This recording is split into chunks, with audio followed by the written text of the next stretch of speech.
Black Sun has definitely solidified Rebecca Roanhorse as a writer that I will keep my eyes out for, and I will definitely be continuing on with the series.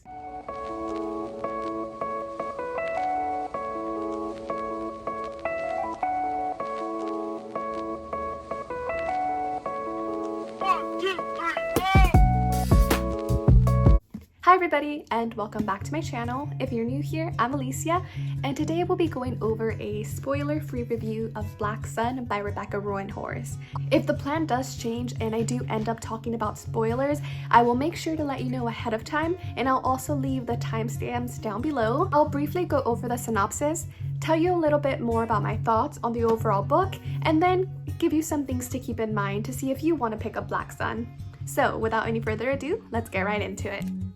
Black Sun by Rebecca Roanhorse is the first book to a brand new epic fantasy series called Between Earth and Sky series.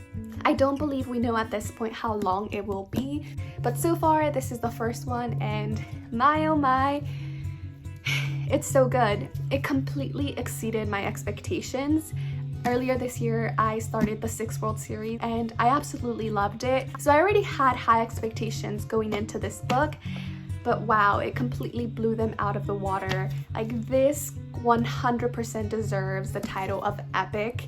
The world building is fantastic, the characters are complex and nuanced, and I was engaged the entire time through. It was amazing. I gave it a 5 out of 5. Black Sun is a fantasy series inspired and set during pre-Columbian times. There's a lot of indigenous mythology and culture and history that is interwoven into this novel. In the story, we do follow 4 main points of view. Our story opens up with our first point of view with one of our main characters called Serapio. His mother was part of the Carrion Crow clan, which is one of the 4 Skymaid clans that inhabit the great holy city of Toba. Serapio's mom wants Serapio to fulfill a Carrion Crow prophecy. And that's as much as I'll say about that because I don't want to give any spoilers. Back in the holy city of Toba, we follow our other main character called Narampa, or Nara for short. She is a newly appointed sun priest. She was lowborn and grew up in the Ma. The Ma is part of Toba, but they are not considered part of the Skymaid clans. As a sun priest, Nara wants to make a lot of changes in the way that the tower interacts with the Skymaid clans.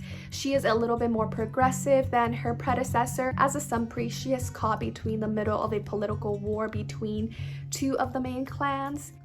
In our third point of view, we follow a kick-ass pan/bi character. She is considered a teak, and teak are sort of mermaids/sirens. They calm the waters with their voice, and they do think of the ocean as their mother, and as all the other sea animals as their siblings. Ciala is contracted by this wealthy man in the city of Quicola to transport a very special man all the way to the city of Toba before the convergence. She has 20 days to cross the sea. It is winter time, and it is a time where a lot of ships don't go out into the water because it's very dangerous, and a lot of them end up dead or they end up crashing because the waves are so intense. She goes on this mission to deliver this very special character to the city, and along the way we get to hear a lot more about her backstory and what it means to be teak. In our last and final viewpoint, we follow our other main character, Okoa. He is the son to the matron of the Carrion Crow, and he is away studying combat and political warfare at a school. He is brought back due to all of the events going on in Toba.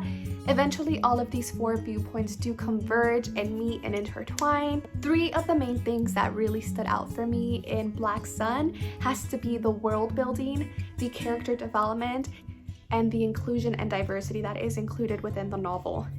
The world building is rich and complex. We have a world that is built around an inlet of a sea, and these cities are vibrant with life and with their own individual cultures and traditions. The city of Toba in itself is rich with religion and hierarchy of people. We also have a distinction in the way that magic is used between the North and the South. Apart from all of this, we have tons of political intrigue, especially in the city of Toba, where all of these Skymaid clans want more power to themselves with the declining power of the Sun Priest and her watchers. I thoroughly enjoyed the character development. Each of the characters is rich and nuanced, and you even find yourself cheering for the anti-hero. We also have great representation. One of our main characters is blind, and Rebecca Roanhorse did mention that she did a lot of extensive research in order to not portray any ableism in her writing. She does talk about how in previous cultures, blindness was not seen as a disability, but more as a power and something that made you blessed. And I think Rebecca Roanhorse does a great job at walking that fine line in really making this character not just believable, but also intriguing and capable. I love it. One thing to keep in mind is we do have a central character who is gender non-conforming, and I love that. I love the representation. However, I do want to point out that the pronouns ze and zer are used, and if you're not really familiar with using those pronouns on a day-to-day basis, it could take you a little bit out of the story. I myself experienced that within the first 70 to 100 pages of the novel. I'm used to using the pronoun they for gender non-conforming people. However, you can use ze and zer, and I love that it was used. It was just something that I myself had to get used to. Another thing to keep in mind that I was kind of expecting after reading Trail of Lightning is this book can lean on the dark side. There are some very graphic scenes in this book, so please do look up trigger warnings if you're going into this. It's definitely darker fantasy. In my opinion, it is not overly violent.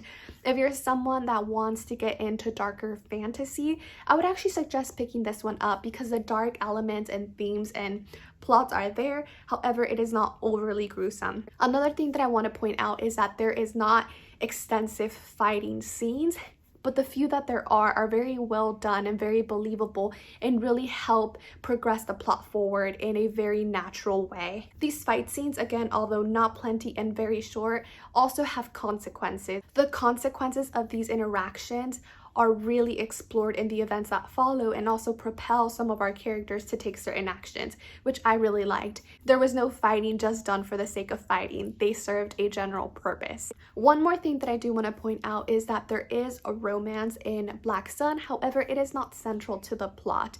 It is not romance with a sprinkle of fantasy. It's fantasy with a little bit of romance, and it does not overwhelm the plot. The only criticism that I really have for Black Sun is that I wish I could have spent more time with the characters. I wish it would have been a little bit longer.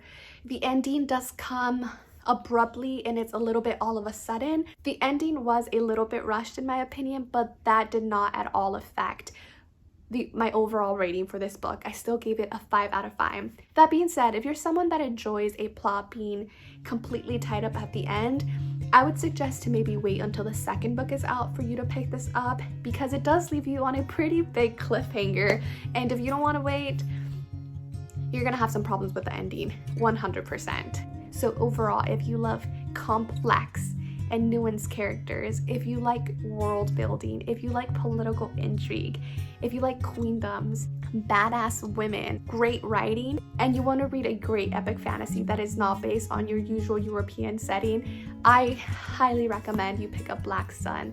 It is fantastic, and I think it might be my favorite book of the year. Yep. So that was it. Those were my thoughts on Black Sun. If you read it, let me know down below if you agree with my opinions, and if you haven't read it, let me know if you're going to pick it up. Thanks for watching, and I will see you on the next one. Bye!